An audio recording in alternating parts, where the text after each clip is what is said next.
نحمده ونستعينه ونستغفره ونعوذ بالله من شرور أنفسنا ومن سيئات أعمالنا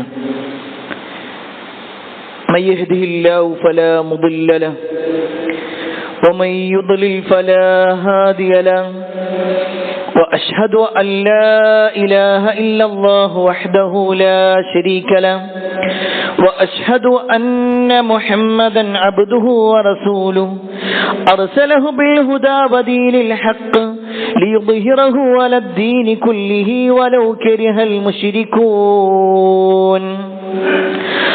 اللهم صل على محمد وعلى آل محمد كما صليت على إبراهيم وعلى آل إبراهيم إنك حميد مجيد. اللهم بارك على محمد وعلى آل محمد كما باركت على إبراهيم وعلى آل إبراهيم إنك حميد مجيد.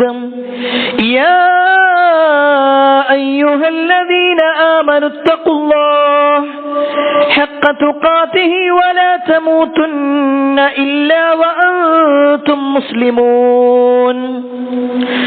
أما بعد فإن خير الحديث كتاب الله وخير الهدي هدي محمد صلى الله عليه وسلم وشر الأمور محدثاتها وكل محدثة بدعة وكل بدعة ضلالة وكل ضلالة في النار. أعوذ بالله من الشيطان الرجيم. بسم الله الرحمن الرحيم. والذين هم على صلاتهم يحافظون. يا أيها الناس أوصيكم وإياي أولا بتقوى الله. ഏറെ സ്നേഹധന്യരായ സത്യവിശ്വാസികളെ, സഹോദരന്മാരെ, സഹോദരിമാരെ, രക്ഷിതാക്കളെ, അള്ളാഹുവിന്റെ വിധിവിലക്കൽ അനുസരിച്ചുകൊണ്ടും പ്രവാചകൻ സല്ലല്ലാഹു അലൈഹി വസല്ലമയുടെ ജീവിതചര്യ പിൻപറ്റിക്കൊണ്ടും ജീവിക്കണമേ എന്ന് ആദ്യമായി എന്നോടും തുടർന്ന് നിങ്ങൾ ഓരോരുത്തരോടും ഉണർത്തുകയാണ്, വസിയ്യത്ത് ചെയ്യുകയാണ്. ഒരു വിശ്വാസിയുടെ ജീവിതത്തിലെ ഏറ്റവും സുപ്രധാനമായ കർമ്മമാണല്ലോ നമസ്കാരം. ആ നമസ്കാരവുമായി ബന്ധപ്പെട്ടുകൊണ്ട് വ്യത്യസ്ത തരത്തിലുള്ള 5 നമസ്കാരക്കാരെ കുറിച്ചാണ് കഴിഞ്ഞ ഖുതുബയിൽ നമ്മൾ സൂചിപ്പിച്ചത്. ഒരു വിശ്വാസിയെ സംബന്ധിച്ചിടത്തോളം നമസ്കാരത്തിന്റെ വിഷയത്തിൽ ഒരു ഹഫളത്ത്, അതിനെ കാത്തു സൂക്ഷിക്കുക എന്നത് ഏറ്റവും പ്രധാനപ്പെട്ട ഒരു വിഷയമാണ്. വിശ്വാസികളെ കുറിച്ച് അല്ലാഹു സുബ്ഹാനഹു വതആല പറയാണ്, വല്ലദീനഹും അലാ സ്വലാത്തിഹിം യുഹാഫിദൂൻ. അവർ അവരുടെ നമസ്കാരത്തിന്റെ വിഷയത്തിൽ ഒരു നിഷ്ഠതയും ഒരു കണിശതയും ഉള്ളവരായിരിക്കും, അതിനെ സൂക്ഷിക്കുന്നവരായിരിക്കും. നമസ്കാരം സൂക്ഷിക്കുക എന്ന് പറഞ്ഞാൽ നമസ്കാരത്തെക്കുറിച്ച് എന്താണോ അല്ലാഹു സുബ്ഹാനഹു വതആല പഠിപ്പിച്ചത്, ഏത് രൂപത്തിലാണോ റസൂലുള്ളാഹി സ്വല്ലല്ലാഹു അലൈഹി വസല്ലമ കാണിച്ചു തന്നത്, അതുപോലെ തന്നെ നമസ്കരിക്കണം. നമ്മൾ കഴിഞ്ഞ വെള്ളിയാഴ്ച ഓർമ്മപ്പെടുത്തിയിരുന്നു, നബി സല്ലല്ലാഹു അലൈഹി വസല്ലം നമസ്കാരം പഠിപ്പിക്കുന്നത് മിമ്പറിൽ വെച്ചുകൊണ്ടാണ്. സഹാബത്തിനെ ഓരോന്നോരോന്നായി പഠിപ്പിച്ചു കൊടുക്കണം. എന്നിട്ടാണ് നബി സല്ലല്ലാഹു അലൈഹി വസല്ലമ അതിന്റെ അവസാനത്തിൽ പറയാണ്, സ്വല്ലൂ കമാ റഅയ്തുമൂനി ഉസല്ലി. ഞാൻ എങ്ങനെ നിസ്കരിക്കുന്നത് നിങ്ങൾ കണ്ടോ, അങ്ങനെ നിങ്ങൾ നിസ്കരിക്കണം. എങ്കിൽ പ്രിയപ്പെട്ടവരെ, നിസ്കാരത്തിന്റെ വിഷയത്തിൽ ഒരുപാട് കാര്യങ്ങൾ നമ്മൾ മനസ്സിലാക്കാനുണ്ട്. അതിൽ റസൂലുള്ളാഹി സ്വല്ലല്ലാഹു അലൈഹി വസല്ലം നമസ്കാരത്തെ കുറിച്ച് പറഞ്ഞപ്പോ 5 ജീവികളെ കുറിച്ച് പറഞ്ഞിട്ടുണ്ട്. 5 ജീവികളുമായി ബന്ധപ്പെട്ടുകൊണ്ട് അവരെ പോലെ നിങ്ങൾ ആവരുത്, അവരെ പോലുള്ള ഇന്ന പ്രവർത്തനങ്ങൾ നിങ്ങളുടെ നമസ്കാരത്തിൽ ഉണ്ടാവരുത് എന്ന് നബി സല്ലല്ലാഹു അലൈഹി വസല്ലം സൂചിപ്പിച്ചതായി കാണാൻ കഴിയും. ഇൻഷാ അല്ലാഹ് ഇന്നത്തെ ഖുതുബയിൽ ആ ഒരു 5 ജീവികളുമായി ബന്ധപ്പെട്ടുകൊണ്ട് എന്താണ് എന്താണ് പ്രവാചകൻ സല്ലല്ലാഹു അലൈഹി വസല്ലമ സൂചിപ്പിച്ചത് എന്നതിനെ കുറിച്ച് വളരെ ലളിതമായ ചില കാര്യങ്ങൾ ഓർമ്മപ്പെടുത്താനാണ് ഉദ്ദേശിക്കുന്നത്. അതിൽ ഒന്നാമത്തെ ജീവി കാക്കയാണ്. റസൂലുള്ളാഹി സ്വല്ലല്ലാഹു അലൈഹി വസല്ലം കാക്കയെ പരിചയപ്പെടുത്താം. കാക്ക കൊത്തുന്നത് പോലെ നിങ്ങൾ നിസ്കരിക്കരുത്. ഹദീസിൽ കാണുവാൻ സാധിക്കും, റസൂലുള്ളാഹി സ്വല്ലല്ലാഹു അലൈഹി വസല്ലം പറയാണ്, നഹാ റസൂലുള്ളാഹി സ്വല്ലല്ലാഹു അലൈഹി വസല്ലം അൻ നഖറത്തിൽ ഗുറാബ്. കാക്കകൾ കൊത്തുന്നത് പോലെ, അതിന്റെ തല ചലിപ്പിക്കുന്നത് പോലെ പെട്ടെന്ന് നിർവഹിച്ചു പോകുന്ന അവസ്ഥ നിങ്ങളുടെ നിസ്കാരത്തിൽ ഉണ്ടാക്കാൻ പാടില്ല. ഇത് റസൂലുള്ളാഹി സ്വല്ലല്ലാഹു അലൈഹി വസല്ലം പഠിപ്പിക്കാനുള്ള കാരണം, ചില ആളുകളുടെ നമസ്കാരം എന്ന് പറഞ്ഞാൽ വളരെ വേഗത്തിൽ ചെയ്തുകൊണ്ടിരിക്കുക. നിസ്കാരത്തിനെ സംബന്ധിച്ചിടത്തോളം അതിൽ ഓരോ സമയങ്ങളിലും, അത് ഖിയാമിലാണെങ്കിലും റുക്കൂഇലാണെങ്കിലും ഇഅ്തിദാലിലാണെങ്കിലും സുജൂദിലാണെങ്കിലും എല്ലാം അതിൽ പറയപ്പെട്ട പ്രാർത്ഥനകളും ദിക്റുകളും ചൊല്ലുന്നതോടൊപ്പം തുമഇനീനത്ത് എന്ന് പറയുന്ന ഒരു കാര്യമുണ്ട്. ശാന്തത കൈവരിക്കുക, അടങ്ങിപ്പാർക്കുക എന്നുള്ളത്. ഒരാൾ റുക്കൂ ചെയ്യുന്നുണ്ടെങ്കിൽ റുക്കൂയിൽ പെട്ടെന്ന് ആ 3 ദിക്റുകൾ പറഞ്ഞുകൊണ്ട് വേഗം എഴുന്നേൽക്കുക എന്നുള്ളതല്ല. സുജൂദിലേക്ക് പോയി കഴിഞ്ഞാൽ പെട്ടെന്ന് ദിക്റുകൾ ചൊല്ലി വേഗം എഴുന്നേൽക്കുക എന്നുള്ളതല്ല. മറിച്ച് അവിടെ ഒരു തുമഇനീനത്ത്, ഒരു അടങ്ങി താമസിക്കുക, ഒന്ന് സാവകാശം കൊള്ളുക എന്ന ഒരു വിഷയമുണ്ട്. എത്രത്തോളം എന്നാൽ തുമഇനീനത്ത് എന്ന് പറഞ്ഞാൽ നമസ്കാരത്തിന്റെ റുക്നുകളിൽപ്പെട്ടതാണ്. റുക്കിന് എന്ന് പറഞ്ഞാൽ നിസ്കാരത്തിന്റെ ഘടകം. തുമഇനീനത്ത് ഒരാളുടെ നിസ്കാരത്തിൽ ഇല്ലെങ്കിൽ ആ നിസ്കാരം വെറുതെയാണ്. അയാൾ എത്ര കാലം നിസ്കരിച്ചിട്ടും കാര്യമില്ല. എങ്കിൽ പ്രിയപ്പെട്ടവരെ, അതുമായി ബന്ധപ്പെട്ടുകൊണ്ട് പ്രവാചകൻ സല്ലല്ലാഹു അലൈഹി വസല്ലമയുടെ സദസ്സിലുണ്ടായ ഒരു സംഭവം നമ്മൾ മനസ്സിലാക്കാം. നമ്മളതൊന്ന് മനസ്സിലാക്കേണ്ട വിഷയം ഹദീസിൽ കാണുവാൻ സാധിക്കും. റസൂലുള്ളാഹി സ്വല്ലല്ലാഹു അലൈഹി വസല്ലം, റസൂലുള്ളാഹി സ്വല്ലല്ലാഹു അലൈഹി വസല്ലം നമസ്കരിച്ചു ബി അസ്ഹാബിഹി, തന്റെ സഹാബത്തുമായി കൊണ്ടാണ് നമസ്കരിക്കുന്നത്. സുമ്മ ജലസ ഫീ ത്വായിഫത്തിൻ മിൻഹും, അങ്ങനെ നിസ്കാരം കഴിഞ്ഞ് നബി സല്ലല്ലാഹു അലൈഹി വസല്ലമ കുറച്ച് സഹാബത്തിന്റെ കൂടെ നബി സല്ലല്ലാഹു അലൈഹി വസല്ലം അങ്ങനെ ഇരുന്നു. ഫദഖല റജുലിൻ, ആ സമയത്ത് ഒരു മനുഷ്യൻ ഇങ്ങനെ കയറി വന്നു. എന്നിട്ട് അയാൾ നിസ്കരിക്കുകയാണ്.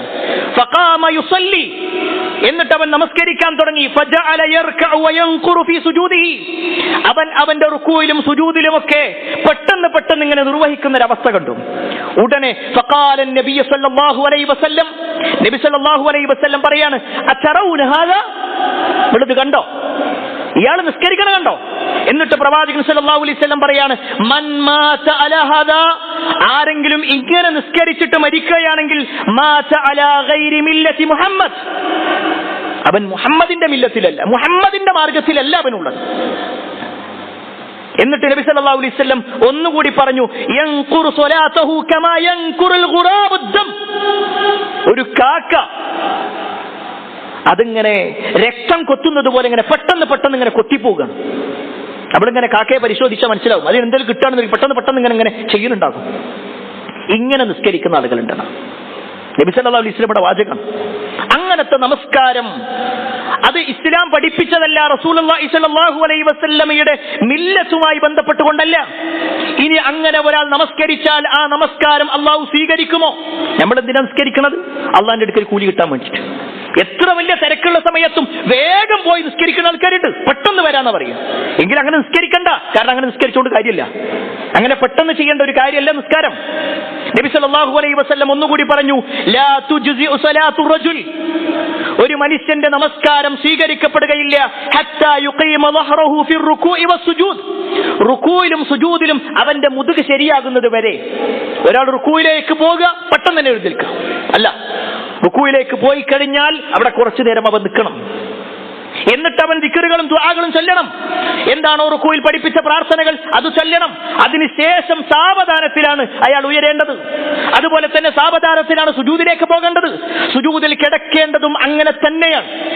അതല്ല അവൻ വേഗത്തിൽ ചെയ്യുകയാണെങ്കിലോ അവന്റെ നമസ്കാരം സ്വീകരിക്കുകയില്ല. എത്രത്തോളം അറിയോ? റസൂലുള്ളാഹി സ്വല്ലല്ലാഹു അലൈഹി വസല്ലം പറയാണ്, 60 വർഷം ഒരാൾ നിസ്കരിച്ചിട്ടും കാര്യമില്ല.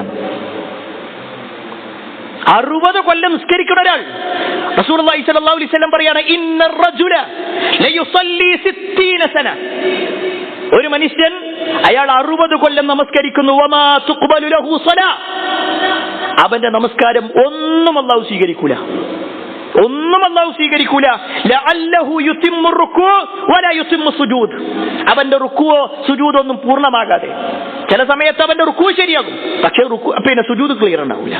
ചിലപ്പോൾ സുജൂദ് ക്ലിയർ ആകും, റുക്കൂ ക്ലിയർ ആവില്ല. അവിടെ വളരെ ഗൗരവത്തിലാണ് പറയുന്നത്.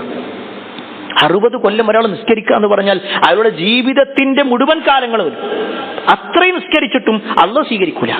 അവിടെയാണ് ഞാൻ നേരത്തെ സൂചിപ്പിച്ച ഹദീസ്, സ്വല്ലൂ കമാ റഅയ്തുമൂനി ഉസല്ലി, ഞാൻ എങ്ങനെ നിസ്കരിക്കുന്നത് കണ്ടോ അങ്ങനെ ഞങ്ങൾ നിസ്കരിക്കണ്ടേ, നിങ്ങൾക്ക് തോന്നിയ പോലെയല്ല.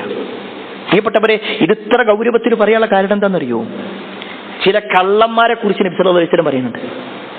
നമ്മൾ ഭൗതികമായിട്ട് കള്ളെന്ന് പറഞ്ഞു കഴിഞ്ഞാൽ എന്തെങ്കിലും മോഷണം നടത്തലാണല്ലോ, ഒരാളുടെ അപഹരിക്കലാണല്ലോ. എന്നാൽ ഏറ്റവും വലിയ അപഹരിക്കൽ, മോഷണം നടത്തൽ, കള്ളത്തരം കാണിക്കൽ എന്തിന്റെ വിഷയത്തിലാണെന്നറിയോ? നബി സല്ലല്ലാഹു അലൈഹി വസല്ലം പറയാണ്, അസ്വഉന്നാസി സരിഖ അല്ലദീ യസ്രിഖു സലാതഹു, ഏറ്റവും വലിയ കള്ളൻ എന്ന് പറഞ്ഞാൽ നമസ്കാരത്തിൽ കള്ളത്തരം കാണിക്കല, നമസ്കാരത്തിലെ കള്ളനാണ്. അത് കേൾക്കുമ്പോൾ നമ്മൾ വിചാരിക്കുന്ന നിസ്കരിക്കാതിരിക്കലാണോ? അല്ല. നബി സല്ലല്ലാഹു അലൈഹി വസല്ലം പറയാ, അപ്പോ നബി സല്ലല്ലാഹു അലൈഹി വസല്ലമയോട് ചോദിക്കപ്പെട്ടു, യാ റസൂലല്ലാഹ് വകൈഫ യസ്രിഖുഹാ, അല്ലാഹുവിന്റെ റസൂലെ എങ്ങനെയാണ് നിസ്കാരത്തിൽ കള്ളത്തരം കാണിക്കുക, നിസ്കാരത്തിന്റെ വിഷയത്തിൽ എങ്ങനെയാ മോഷണം വരുന്നത്? നബി സല്ലല്ലാഹു അലൈഹി വസല്ലം പറഞ്ഞു, ലാ യുതിമ്മു റുകൂഅഹാ വലാ സുജൂദഹാ, അതിന്റെ റുക്കൂവും സുജൂദൊന്നും പൂർണ്ണമാക്കാതെ ചെയ്യാം.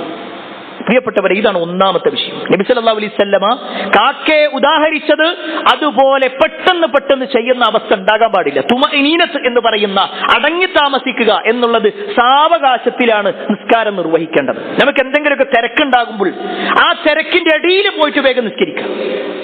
വുദു എടുക്കുന്നത് കാണാ, പോയി നിസ്കരിച്ച് വരുന്നതും കാണാ, 2 ഫാത്തിഹയെങ്കിലും ചൊല്ലണ്ടേ. ഏത് റക്അത്താണെങ്കിലും 2 റക്അത്ത് ഉണ്ടല്ലോ, എന്തായാലും സുബഹി ആണെങ്കിൽ 2 റക്അത്ത് ഉണ്ടല്ലോ.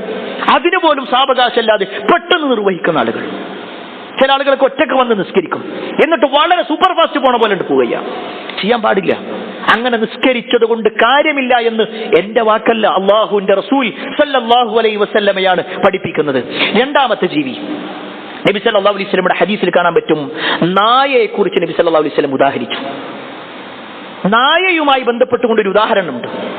നായയെ പോലെ മുൻകൈകൾ ഇങ്ങനെ വെച്ചുകൊണ്ടിരിക്കാൻ പാടില്ല. ഹദീസിൽ കാണുവാൻ സാധിക്കും, യഅ്തദിലു ഫി സുജൂദ്, നിങ്ങൾ നിങ്ങളുടെ സുജൂദിൽ മിതത്വം കാണിക്കണം. വലാ യബ്സുതു അഹദുകും ദിറാഇ, നിങ്ങൾ ആരും തന്നെ നിങ്ങളുടെ ദിറാഇകൾ, നിങ്ങളുടെ മുൻകൈകൾ ഇങ്ങനെ വിടർത്തി വെക്കരുത്. ഇംബിസാത്തിൽ കൽബ്, കൽബുകൾ, നായ ഈ കിടക്കണ കണ്ടിട്ടാവും നമ്മൾ. നായ കിടക്കുമ്പോ അതിന്റെ മുന്നിലുള്ള കൈകൾ, നമ്മൾ പറയുമ്പോ 4 കാലുകൾ എന്നാണ് പറയാ, എങ്കിൽ മുന്നിലുള്ള അത്, ആ കാലുകൾ ഇങ്ങനെ വെച്ചിട്ടുണ്ടാകും. അതുപോലെ ചില ആൾക്കാർ സുജൂദിൽ കിടക്കും. സുജൂദിൽ കൈകൾ ഇങ്ങനെ വെക്കുന്ന ആളുകളുണ്ട്. അവരുടെ ഈ ഭാഗം നിലത്ത് തട്ടുന്ന രൂപത്തിൽ ചെയ്യാൻ പാടില്ല എന്നാണ് റസൂലുള്ളാഹി സ്വല്ലല്ലാഹു അലൈഹി വസല്ലം പഠിപ്പിച്ചത്. കൈകൾ, ഈ കൈകൾ കൊണ്ടാണ് സുജൂദ് ചെയ്യേണ്ടത്. എത്രത്തോളം എന്നാൽ നബി സല്ലല്ലാഹു അലൈഹി വസല്ലം ഒന്നുകൂടി കൃത്യമായി പഠിപ്പിച്ചു, സുജൂദിന്റെ രൂപം എന്നുള്ളത് 7 അവയവങ്ങളിലാണ്. 7 അവയവങ്ങൾ കൃത്യമായി ചെയ്യണം, എങ്കിലേ അത് സുജൂദാവുള്ളൂ. ഹദീസിൽ കാണുവാൻ സാധിക്കും, ഖാല നബി സല്ലല്ലാഹു അലൈഹി വസല്ലം ഉമിർതു അൻ അസ്ജുദ അലാ 7 അഅ്ദും, 7 അവയവങ്ങളിലായി സുജൂദ് ചെയ്യാൻ ഞാൻ കൽപ്പിക്കപ്പെട്ടു. എന്നിട്ട് നബി സല്ലല്ലാഹു അലൈഹി വസല്ലം പറയാണ്, അലൽ ജബ്ഹ, നെറ്റിയുടെ കാര്യം. നെറ്റി എന്ന് പറഞ്ഞിട്ട് നബി സല്ലല്ലാഹു അലൈഹി വസല്ലം വഅശാറ ബിയദിഹി അലാ അൻഫി, നെറ്റി കൊണ്ട് സുജൂദ് ചെയ്യണം. നബി ചൂണ്ടിയതാവട്ടെ മൂക്കിന്റെ വിഷയത്തിലാണ്, അഥവാ നെറ്റിയും മൂക്കും കൂടി തട്ടുന്ന രൂപത്തിലായിരിക്കണം. ചില ആളുകൾ നെറ്റി കൊണ്ട് മാത്രം, ഈ ഭാഗം കൊണ്ട് മാത്രം സുജൂദ് ചെയ്യുന്ന ആളുകളുണ്ട്. വേറെ ചില ആളുകളാകട്ടെ മൂക്ക് മാത്രമേ തട്ടിയിട്ടുണ്ടാവുള്ളൂ, അതും പറ്റൂല. ഇത് രണ്ടും തട്ടണം. നെറ്റി എന്ന് ജബഹത്ത് നബി പറഞ്ഞു, പക്ഷേ ചൂണ്ടിയതാകട്ടെ മൂക്കിന്റെ ഭാഗത്തേക്കാണ്. അവിടെയാണ് പണ്ഡിതന്മാർ പറഞ്ഞത് നെറ്റിയും മൂക്കും ഒരുമിച്ചാണ് നബി സല്ലല്ലാഹു അലൈഹി വസല്ലം എണ്ണിയത്.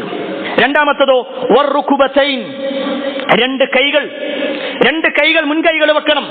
അതുപോലെ തന്നെ വഅത്റാഫിൽ ഖദമൈൻ, അയാളുടെ 2 മുട്ടിൻ കാലുകളും കുത്തണം, 2 മുട്ടും കാലുണ്ടാവണം.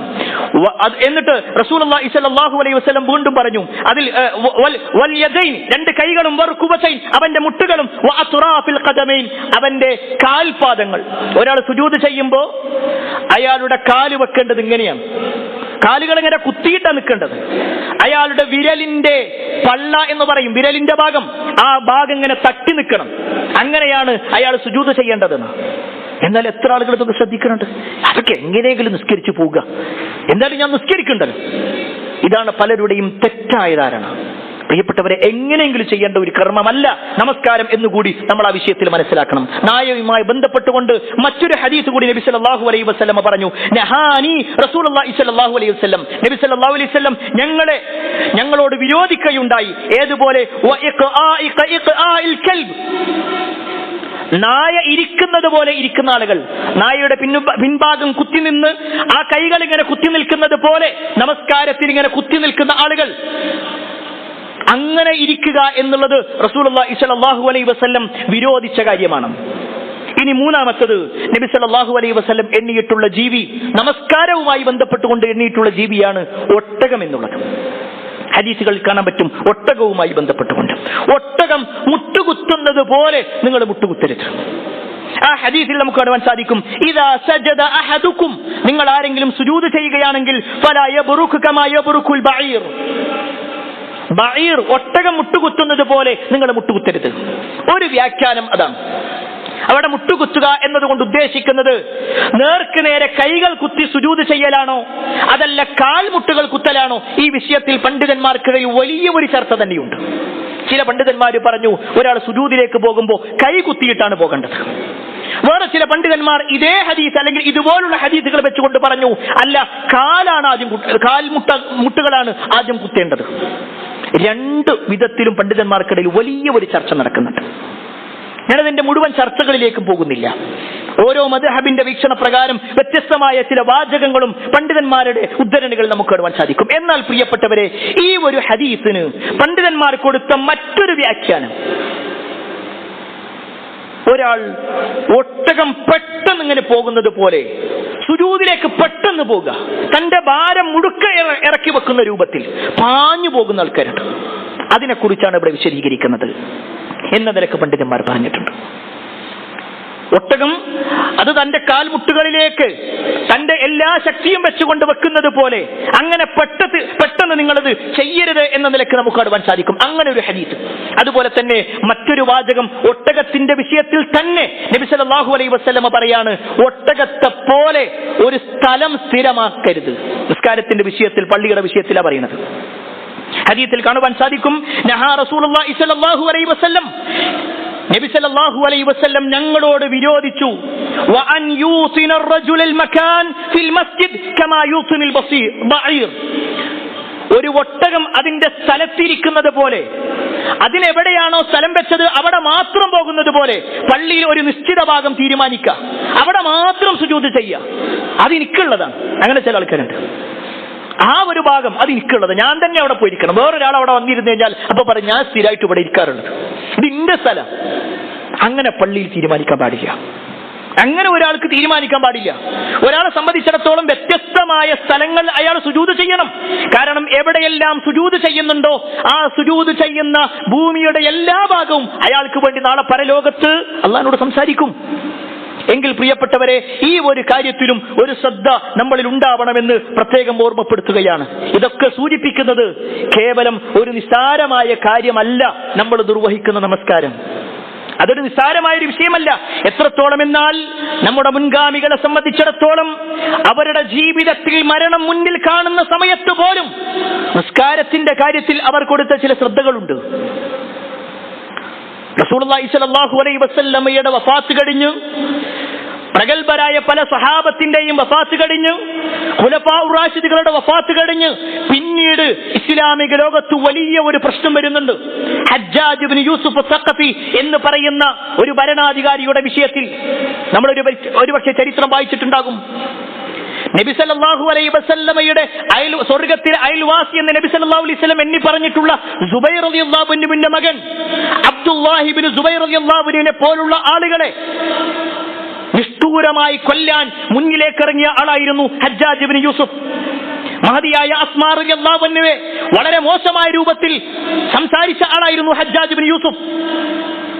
ഈ ഹജ്ജാജിന്റെ കാലഘട്ടത്തിൽ കഅബക്ക് നേരെ ശക്തമായ ആക്രമണങ്ങൾ ഉണ്ടായി. എത്രത്തോളം എന്നാൽ കഅബയുടെ ഭാഗങ്ങളിലേക്ക് കല്ലുകൾ എറിയപ്പെട്ടുകൊണ്ടിരുന്നു.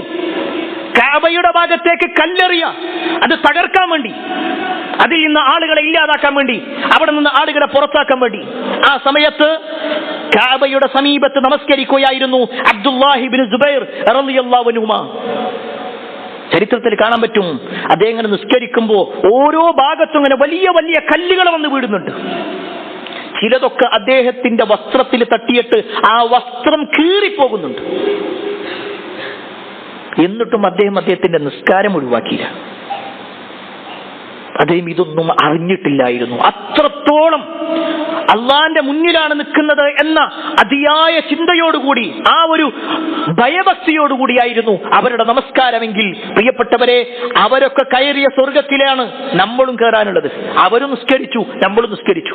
പക്ഷേ നമ്മുടെ നമസ്കാരം റസൂലുള്ളാഹി സ്വല്ലല്ലാഹു അലൈഹി വസല്ലം പഠിപ്പിച്ചതുപോലെയാണോ എന്ന് നമ്മൾ സ്വയം പരിശോധിക്കണം.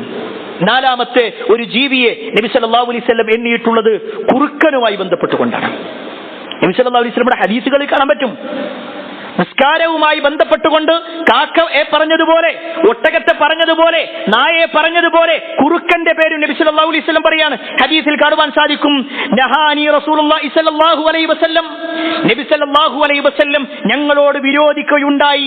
വൽതിഫാത്തിൻ കൽതിഫാത്തി സഅലബ്, സഅലബ് എന്ന് പറഞ്ഞാൽ കുറുക്കൻ. കുറുക്കൻ ഇങ്ങനെ തന്റെ തല പെട്ടെന്ന് ചരിക്കുന്നത് പോലെ തല ചരിച്ചുകൊണ്ട് അങ്ങോട്ടും ഇങ്ങോട്ടും നോക്കുന്ന തരത്തിൽ നിങ്ങൾ നമസ്കാരത്തിൽ ഇരിക്കരുത്. നിസ്കരിക്കുമ്പോ ഒരു മനുഷ്യന്റെ നോട്ടം എങ്ങോട്ടാ? നബി സല്ലല്ലാഹു അലൈഹി വസല്ലം കൃത്യമായി പറഞ്ഞു, അത് സുജൂദിന്റെ ഭാഗത്തേക്കായിരിക്കണം. ചില ആളുകളുണ്ട് തലതിരിക്കൂല, തലതിരിക്കണില്ല, എല്ലാവരും കൃത്യമായി കൊണ്ടുതന്നെ ഉണ്ടാവും. പക്ഷേ നമസ്കാരത്തിൽ പല ഭാഗങ്ങളിലേക്കാണ് നോട്ടം പോകുന്നത്. അങ്ങോട്ടും ഇങ്ങോട്ടും വലത്തോട്ടും ഇടത്തോട്ടും ഒക്കെയായി നോട്ടം പോകുന്ന ആളുകളുണ്ട്. മറ്റുള്ള മുന്നിൽ നിൽക്കുന്നവന്റെ വസ്ത്രം നോക്കിക്കൊണ്ടിരിക്കുന്ന ആളുകളുണ്ട്. ഒരു പക്ഷേ തല ഉയർത്തിക്കൊണ്ട് എവിടെയാണോ ക്ലോക്ക് ഉള്ളത് ആ ക്ലോക്കിലെ സൂചികൾ എണ്ണുന്ന ആളുകളുണ്ട്. ഒരു പക്ഷേ അശ്രദ്ധ കൊണ്ട് സംഭവിക്കുന്നതാണ്. എന്നാൽ പ്രിയപ്പെട്ടവരെ, ഇതിന്റെ ഗൗരവം നമ്മൾ മനസ്സിലാക്കണം. റസൂലുള്ളാഹി സ്വല്ലല്ലാഹു അലൈഹി വസല്ലം എടുത്തു പറഞ്ഞു, ഒരു മനുഷ്യന്റെ നമസ്കാരത്തിൽ അവന്റെ നോട്ടം പോകേണ്ടത് സുജൂദിന്റെ ഭാഗത്തേക്കാണ്. ഹദീസിൽ കാണുവാൻ സാധിക്കും, മാ ബാലു അഖ്വാമിൻ, നബി സല്ലല്ലാഹു അലൈഹി വസല്ലം ഒരിക്കൽ ജനങ്ങളോട് പറയാണ്, മിമ്പറിൽ കയറിയിട്ട് പറയുന്നത്, മാ ബാലു അഖ്വാം, എന്താണ് ജനങ്ങളുടെ അവസ്ഥ? യർഫഊന അബ്സാറഹും, അവർ അവരുടെ കാഴ്ചകൾ അഥവാ അവരുടെ നോട്ടം അവർ ഉയർത്തുന്നു, ഇലസ്സമാ, ആകാശത്തേക്ക്, ഫീ സ്വലാത്തിഹിം, അവരുടെ നമസ്കാരത്തിൽ. നിസ്കരിക്കുമ്പോൾ ആകാശത്തേക്ക് ഇങ്ങനെ നോക്കുക. സഹാബത്തിനെ സംബന്ധിച്ചിടത്തോളം മേൽക്കൂര ഇല്ലാത്തതാണ് മസ്ജിദ് നബവി. ഇന്നത്തെ സൗകര്യങ്ങളല്ല അന്നുണ്ടായിരുന്നത്. 4 ഓലക്കീറുകൾ മാത്രമാണ് കെട്ടിവെച്ചിട്ടുള്ളത്. അതുകൊണ്ട് തന്നെ നമസ്കരിക്കുമ്പോ സഹാബത്ത് കൈകൾ കെട്ടിക്കൊണ്ട് അവർ ഫാത്തിഹ ചൊല്ലുമ്പോ, അതുപോലെ തന്നെ സൂറത്തുകൾ ചൊല്ലുമ്പോഴൊക്കെ അവരുടെ കണ്ണിങ്ങനെ മേപ്പോട്ടാ. അവർ കുറച്ചുകൂടി ഭക്തി കിട്ടട്ടെ എന്നുള്ള ഉദ്ദേശത്തിലാണ്, കുറച്ചുകൂടി ഭക്തി കിട്ടട്ടെ. നബി സല്ലല്ലാഹു അലൈഹി വസല്ലം പറയാണ്, എന്താ ജനങ്ങളുടെ അവസ്ഥ? അവർ നിസ്കരിക്കുമ്പോ അവരുടെ കണ്ണാകട്ടെ ആകാശത്തേക്കാണ്. എന്നിട്ട് നബി സല്ലല്ലാഹു അലൈഹി വസല്ലം ഫസ്തദ്ദ ഖൗലുഹു ഫീ ദാലിക്, നബി സല്ലല്ലാഹു അലൈഹി വസല്ലം കുറച്ച് കഠിനമായിക്കൊണ്ട് കുറച്ച് ശക്തമായ ഒരു പ്രഖ്യാപനം നടത്താണ്. ലയൻതഹുന്ന അൻ ദാലിക്, അതവർ വിരോധിക്കപ്പെട്ടതാണ്, അവർ ഒഴിവാക്കട്ടെ. ഔ ലതുഖ്തഫുന്ന അബ്സാറഹും, അല്ലെങ്കിൽ അവരുടെ കാഴ്ച അല്ലാഹു റാഞ്ചിയെടുക്കും. നിസാരമായ ഒരു കാര്യമല്ല, എങ്ങോട്ടെങ്കിലും നോക്കിയാൽ മതി. അതല്ല, നോക്കുമ്പോ സുജൂദിന്റെ ഭാഗത്തേക്കായിരിക്കണം, അല്ലെങ്കിൽ നമ്മൾ അശ്രദ്ധമായി പോകും. ചിലതൊക്കെ അറിഞ്ഞിട്ടും അതിനെ നിസാരവൽക്കരിക്കുകയാണെങ്കിൽ അള്ളാഹുവിന്റെ ശിക്ഷ വരെ അവരിലേക്ക് വരുന്ന. ഇത് നബി സല്ലല്ലാഹു അലൈഹി വസല്ലം ഇസ്തദ്ദ എന്ന് പറഞ്ഞാൽ കഠിനമാക്കി പറഞ്ഞു, ശക്തമായി പറയാ, അങ്ങനെ ചെയ്യരുത് എന്നുള്ളത് അത്ര ഗൗരവപ്പെട്ടൊരു വിഷയം. ചില സഹാബത്തിന്റെ ഒക്കെ ജീവിതത്തിൽ ഈ ഒരു വിഷയത്തിൽ ചില പ്രശ്നങ്ങൾ ഉണ്ടായിരുന്നു.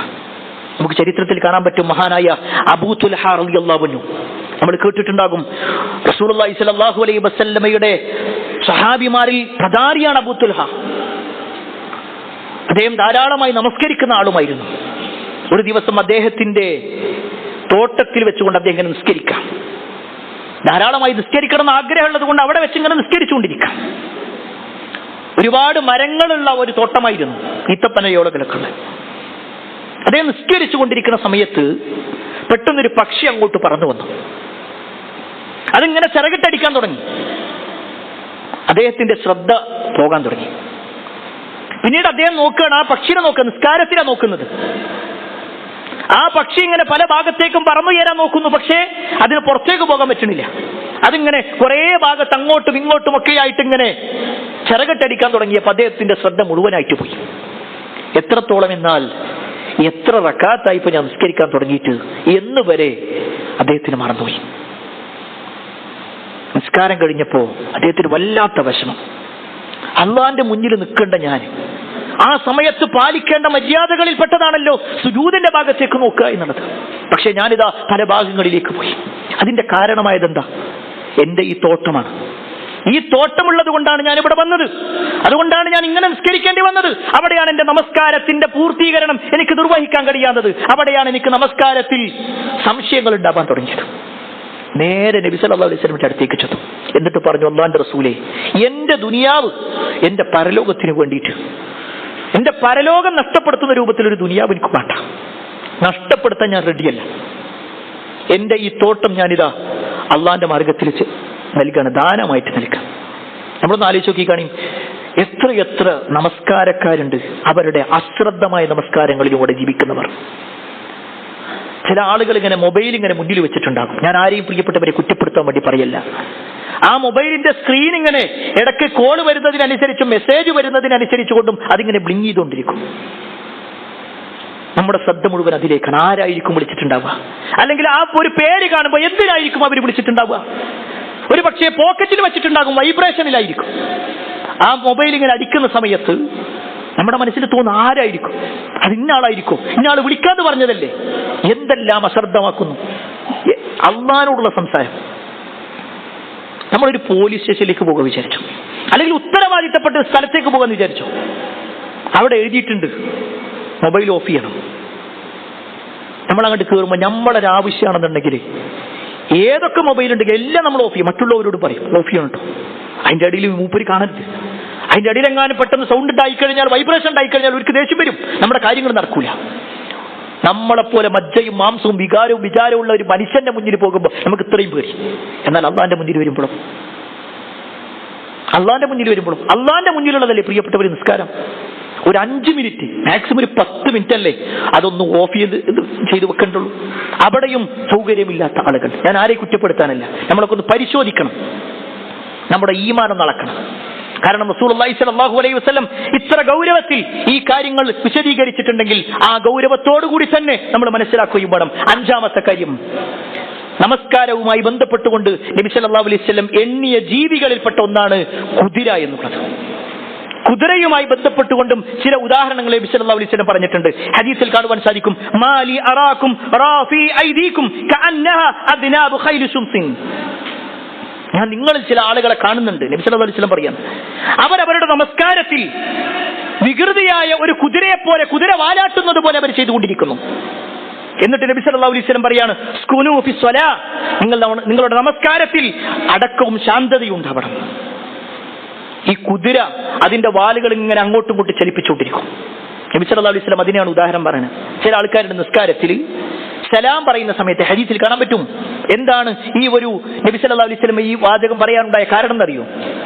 ഒരാൾ സലാം വീട്ടുന്ന സമയത്ത് അയാൾ അത്തഹിയ്യാത്തിൽ ഇരിക്കുമ്പോൾ അയാളുടെ 2 കൈകളും അയാളുടെ തുടകളിലോ അല്ലെങ്കിൽ അയാളുടെ കാൽമുട്ടുകളിലാണ് പിടിക്കേണ്ടത്. എന്നിട്ടാണ് അയാളുടെ ദിക്റുകളും അല്ലെങ്കിൽ അത്തഹിയ്യാത്തൊക്കെ ചൊല്ലേണ്ടത്. അത് കഴിഞ്ഞ് അയാളുടെ തലയാണ് അസ്സലാമു അലൈക്കും വറഹ്മത്തുള്ളാഹി എന്ന് പറഞ്ഞിട്ട് തിരിയേണ്ടത്. തല തിരിക്കുക എന്നുള്ളത്. എന്നാൽ ചില സ്വഹാബിമാര് അവർ നമസ്കാരത്തിൽ സലാം വീട്ടുന്ന സമയത്ത് അസ്സലാമു അലൈക്കും വറഹ്മത്തുള്ളാഹി കൈ ഇങ്ങനെ വെക്കുക. കാരണം ഇപ്പുറത്ത് സ്വഹാബത്തൊക്കെ ഉണ്ടല്ലോ, മറ്റുള്ള ആളുകളുണ്ടല്ലോ. അപ്പൊ അവരെ കൂടി പരിഗണിക്കുക എന്ന ഉദ്ദേശത്തിൽ അസ്സലാമു അലൈക്കും എന്ന് പറഞ്ഞിട്ട് കൈകൾ ഇങ്ങനെ വെക്കാൻ തുടങ്ങി. ഇമാം മുസ്ലിം ഉദ്ധരിക്കുന്ന ഹദീസാണ്. ഇങ്ങോട്ട് തിരിയുന്ന സമയത്ത് ഇങ്ങനെയും കൈകൾ വെക്കാൻ തുടങ്ങി. ഇത് കണ്ടപ്പോഴാണ് നബി സല്ലല്ലാഹു അലൈഹി വസല്ലം പറയുന്നത്, നിങ്ങൾ ഇങ്ങനെ കുതിര അതിന്റെ വാലുകളിട്ട് ഇങ്ങനെ ഇളക്കുന്നത് പോലെ കൈകൾ ഇങ്ങനെ ഇളക്കിക്കൊണ്ടിരിക്കുക, അങ്ങോട്ടും ഇങ്ങോട്ടും ഇങ്ങനെ ഇളക്കിക്കൊണ്ടിരിക്കുക. അത് നിങ്ങൾ ഒഴിവാക്കണം, അങ്ങനെ ചെയ്യരുത്. പ്രിയപ്പെട്ടവരെ, ഈ ഓരോ വിഷയങ്ങളും നമ്മെ സംബന്ധിച്ചിടത്തോളം നമ്മുടെ നിസ്കാരത്തിന്റെ പൂർത്തീകരണവുമായി ബന്ധപ്പെട്ടതാണ്. ഇതൊന്നും നിസ്സാരമായ കാര്യമല്ല. നബി സല്ലല്ലാഹു അലൈഹി വസല്ലം കുറെ ജീവികൾ അങ്ങനെ ഉദാഹരിച്ചിങ്ങനെ പോവുക. നബി സല്ലല്ലാഹു അലൈഹി വസല്ലം അതിങ്ങനെ വേണമെങ്കിൽ സ്വീകരിച്ചോളും എന്ന നിലക്കല്ല. ഒരു വ്യക്തിക്ക് മനസ്സിലാകാനുള്ള ഓരോ ഉദാഹരണങ്ങളാണ് നബി സല്ലല്ലാഹു അലൈഹി വസല്ലം പറഞ്ഞതെങ്കിൽ ആ ഉദാഹരണങ്ങളുടെ ഗൗരവം നമ്മൾ മനസ്സിലാക്കണം. നമ്മുടെയൊക്കെ ജീവിതത്തിൽ നിസ്കരിക്കുക എന്നുള്ള വലിയൊരു കർമ്മമാണ് നമുക്കൊക്കെ എടുത്തു പറയാനുള്ളത്. കഴിഞ്ഞ റമദാൻ നമ്മൾ നോമ്പെടുത്തു. എന്നാൽ ഇനി അങ്ങോട്ട് നമ്മുടെ ജീവിതത്തിൽ എന്താ കയ്യിലുള്ളതെന്ന് ചോദിച്ചു കഴിഞ്ഞാൽ നമുക്ക് എല്ലാവർക്കും പറയാം, അൽഹംദുലില്ലാഹ് ഞാൻ നിസ്കാരം ക്ലിയർ. നമുക്കൊരു മകളുണ്ട്, ആ മകൾക്കൊരു ഒരു പുരുഷനെ നമ്മൾ നോക്കുകയാണെങ്കിൽ ആദ്യം അന്വേഷിക്കുക ഓൻ നിസ്കരിക്കുന്ന ആളാണ്, ഓന് ഹജ്ജ് ചെയ്തിട്ടുണ്ടോ, ഓൻ സക്കാത്ത് കൊടുക്കുന്നുണ്ടോ, ഇതൊന്നും നമ്മൾ അന്വേഷിക്കാറില്ല. പ്രിയപ്പെട്ടവരെ, നമ്മളെ കയ്യിൽ തന്നെ ആകെയുള്ളത് നിസ്കാരമാണെങ്കിൽ നമ്മളെ നിസ്കാരം അല്ലാഹ് ഇങ്ങനെ എടുത്തിട്ട് ഈ പറഞ്ഞ ഓരോ വിഷയത്തിലും ഇങ്ങനെ നോക്കിക്കഴിഞ്ഞാൽ, ഓരോന്നെടുത്ത് ഇങ്ങനെ മാറ്റി മാറ്റി നോക്കിക്കഴിഞ്ഞാൽ എന്താ നമ്മളെ കയ്യിലുണ്ടാവുക? എന്താ നമ്മളെ കയ്യിലുണ്ടാകുക? നമ്മുടെയൊക്കെ മുൻഗാമികൾ എന്ന് പറഞ്ഞു കഴിഞ്ഞാൽ അവരുടെ മരണം മുന്നിൽ കാണുന്ന സമയത്ത് പോലും അള്ളാഹിനോടുള്ള മുനാജാത്ത് എന്ന നിലക്ക് അതിന് താല്പര്യം കണ്ട ആളുകളായിരുന്നു. നിങ്ങൾക്കറിയോ, മഹാനായ ഹുബൈബ് റളിയല്ലാഹു അൻഹുവിനെ ബദർ യുദ്ധത്തിൽ മുസ്ലിമീങ്ങൾ വിജയിക്കുകയും ശത്രുക്കൾ പരാജയപ്പെടുകയും ചെയ്തപ്പോ അതിൽ ശത്രുക്കളിൽ ഒരുപാട് ആളുകളെ കൊലപ്പെടുത്തിയ ആളായിരുന്നു ഹുബൈബ് റളിയല്ലാഹു അൻഹു. അതുകൊണ്ട് ഹുബൈബിനെ ചതിയിൽ കൊലപ്പെടുത്താൻ ശത്രുക്കൾ തീരുമാനിച്ചു. വലിയൊരു ചരിത്രമാണ്, ഞാൻ ഇതിന്റെ അവസാന ഭാഗം മാത്രം പറയാം. അങ്ങനെ ഹുബൈബ് റളിയല്ലാഹു അൻഹുവിനെ അവർ പിടിച്ചുകൊണ്ടുപോയി ഒരു വീട്ടിൽ ബന്ദിയാക്കി. അത് കഴിഞ്ഞ് പിന്നീട് അദ്ദേഹത്തിനെ ഒരു മരക്കുരിശിൽ തറക്കാൻ വേണ്ടി തീരുമാനിക്കണം. മരക്കുരിശും കൊണ്ടുവന്നു. അവിടെ വെച്ചുകൊണ്ട് ഹുബൈബിനോട് ചോദിക്കുന്ന ഒരു ചോദ്യമുണ്ട്, അവസാനമായിട്ട് നിങ്ങൾക്ക് വല്ല ആഗ്രഹമുണ്ടോ? കൊല്ലാൻ കൊണ്ടുപോകുന്നവനോട് ചോദിക്കുന്ന ഒരു ചോദ്യമാണല്ലോ അത്. ആ സമയത്ത് ഹുബൈബ് ഇബ്നു അദി റളിയല്ലാഹു അൻഹു പറയുന്ന വാചകം എന്താണെന്നറിയോ? എനിക്കെന്റെ ഭാര്യനെ കാണണം, എനിക്കെന്റെ മക്കളെ കാണണം, ഞാൻ ഈ ദീനൊക്കെ ഒഴിവാക്കാൻ റെഡിയാണ് എന്നല്ല പറഞ്ഞേ. അതല്ല പറഞ്ഞേ. ഹുബൈബ് റളിയല്ലാഹു അൻഹു പറയാണ്, എനിക്ക് 2 റക്അത്ത് നിസ്കരിക്കണം. ശത്രുക്കൾ സമ്മതിച്ചു. ഹദീസിൽ കാണാൻ പറ്റും, അദ്ദേഹം പോയി വുളു എടുത്തു, എന്നിട്ട് നിസ്കരിക്കണം. നമസ്കാരത്തിൽ റുക്കൂഉം സുജൂദൊക്കെ അദ്ദേഹം നിർവഹിച്ചു. സുദീർഘമായി കൊണ്ട് ചെയ്തില്ല. നിസ്കാരം കഴിഞ്ഞിട്ട് അദ്ദേഹം വന്നിട്ട് പറയാണ്, എനിക്കിതിലേറെ ദീർഘിപ്പിക്കണമെന്ന് ആഗ്രഹം ഉണ്ടായിരുന്നു. സുജൂദിൽ ധാരാളമായി എന്റെ റബ്ബിനോട് സംസാരിക്കണം എന്നുണ്ടായിരുന്നു. പക്ഷേ നിങ്ങൾ വിചാരിക്കും, എന്റെ സുജൂദിന്റെ ദൈർഘ്യം കാണുമ്പോൾ, എന്റെ റുക്കൂഇന്റെ ദൈർഘ്യം കാണുമ്പോൾ, എന്റെ ഖിറാഅത്തിന്റെ ദൈർഘ്യം കാണുമ്പോൾ നിങ്ങൾ വിചാരിക്കും ഹുബൈബിന് മരണത്തെ പേടിയാണെന്ന്. എന്നാൽ എനിക്കൊരു പേടിയില്ല എന്ന് നിങ്ങൾക്ക് ബോധ്യപ്പെടുത്താനാണ് ഞാനിപ്പോ വേഗം നിസ്കാരം കഴിച്ചു വന്നത്. നമ്മൾ ആലോചിച്ചു, ആ അവസാന നിമിഷത്തിൽ പോലും അള്ളാഹിനോടുള്ള മുനാജാത്തിന് അവർ അത്ര ഗൗരവത്തിൽ അവസാനമായിട്ട് എനിക്ക് പറയാനുള്ളത് എന്റെ റബ്ബിനോടാണ്. പ്രിയപ്പെട്ടവരതാ, ഈ ഖുത്ബ കഴിഞ്ഞാൽ നമ്മൾ നിസ്കരിക്കാം. ആ നിസ്കാരം എന്ന് പറയുമ്പോൾ അത് കേവലം ഒരു കർമ്മല്ല, അള്ളാന്റെ മുന്നിൽ ഇങ്ങനെ നിൽക്കുക. നമ്മൾ പറയുന്നതിനൊക്കെ അള്ള മറുപടി പറയാ. നമ്മൾ കഴിഞ്ഞ ആഴ്ച സൂചിപ്പിച്ചിട്ടുണ്ടായിരുന്നു ആ വിഷയത്തിലുള്ള ഹദീസുകൾ.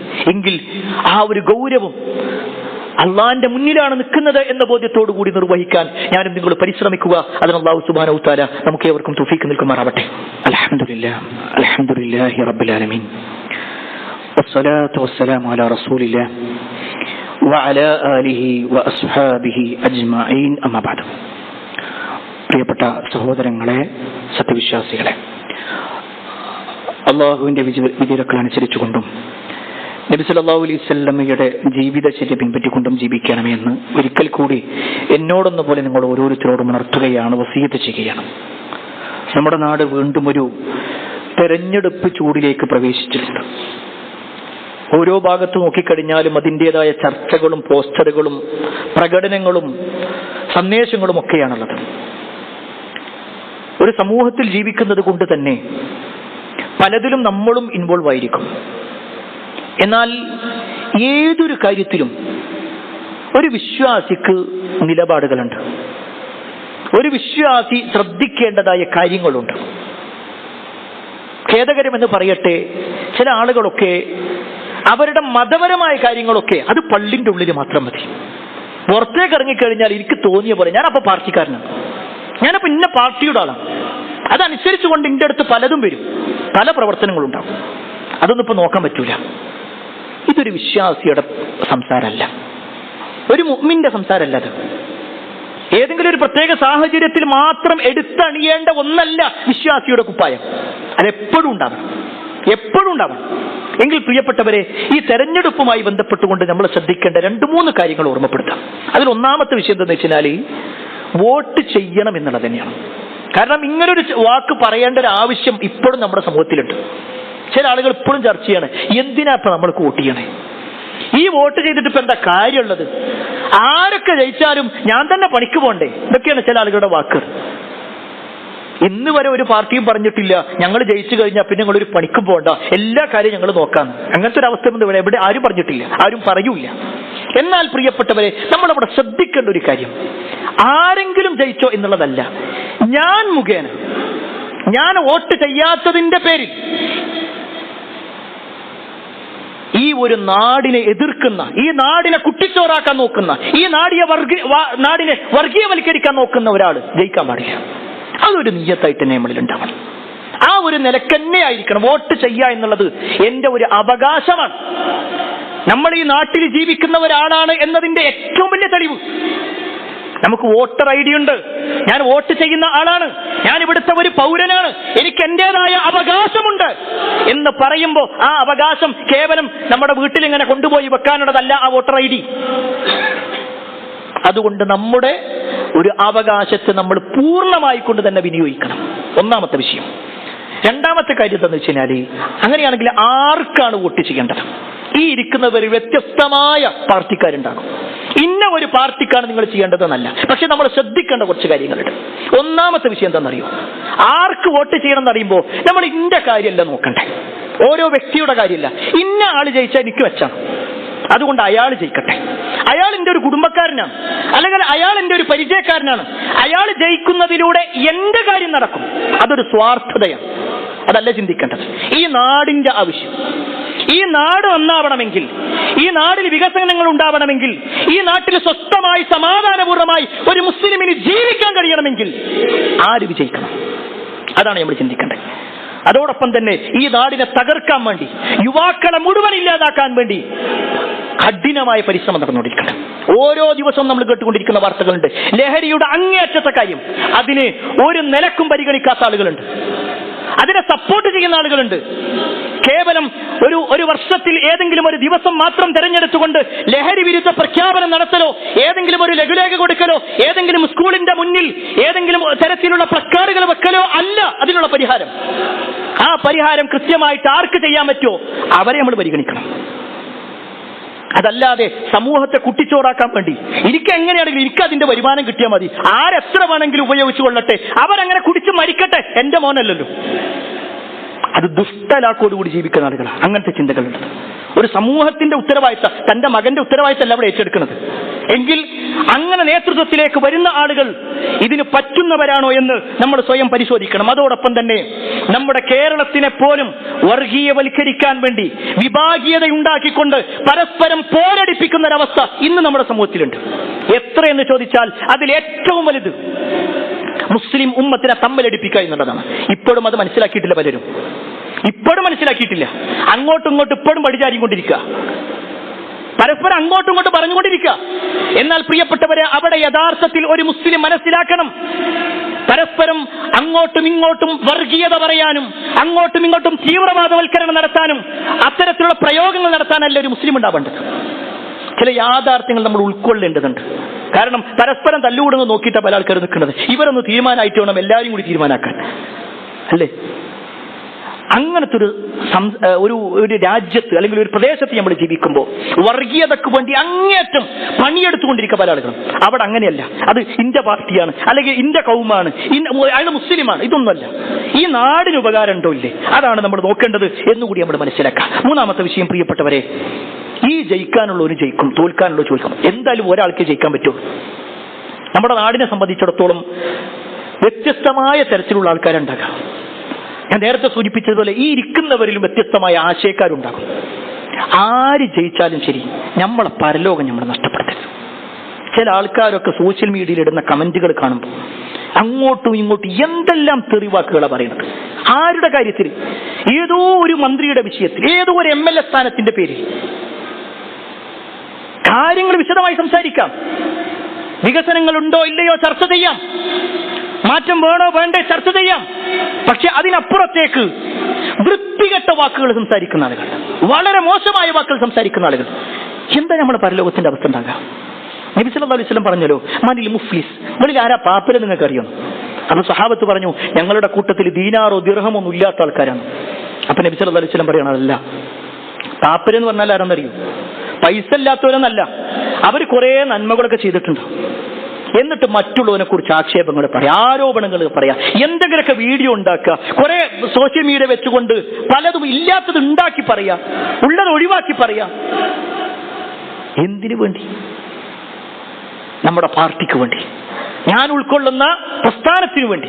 ഇതൊക്കെയാണ് പറയാനുള്ളതെങ്കിൽ ആ പ്രസ്ഥാനവും പാർട്ടിയൊന്നും നമ്മളെ പരലോകത്തുണ്ടാവില്ല, ആ കബറിൽ നമ്മൾ ഒറ്റയ്ക്കുണ്ടാവുള്ളൂ. വിചാരണയുള്ള സമയത്ത് ഒരു നേതാവും എന്ന് പറയൂല പടച്ചോനെ അത് ഇന്റെ പാർട്ടിക്കാരനാണ്, ഓനോട് മെല്ലെ സ്വർഗത്ത് കടത്തും.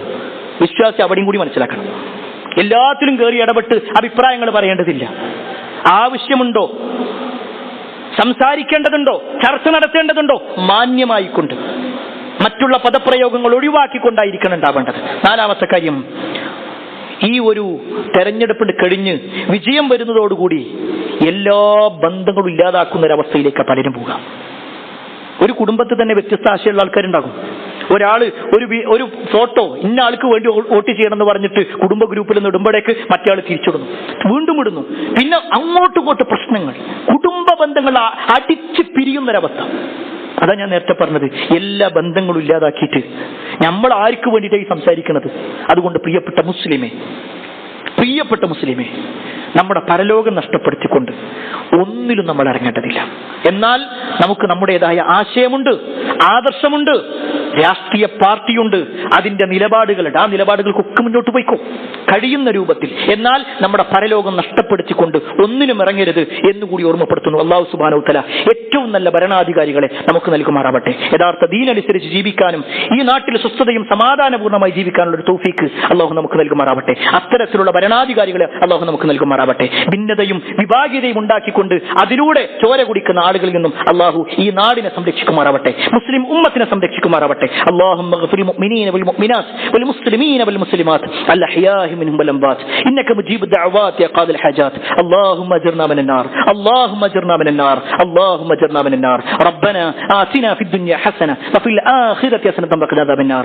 آمين آمين برحمتك يا أرحم الراحمين والحمد لله رب العالمين.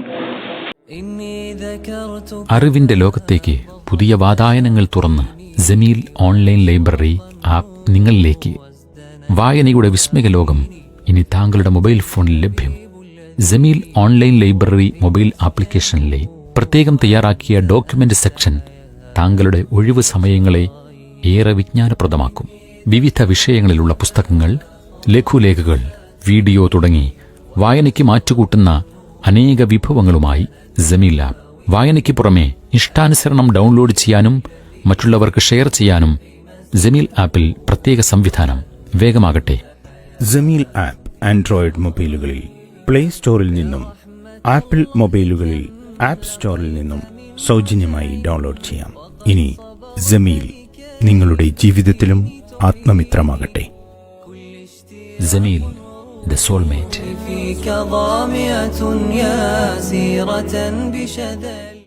Peace Radio, tune to reality.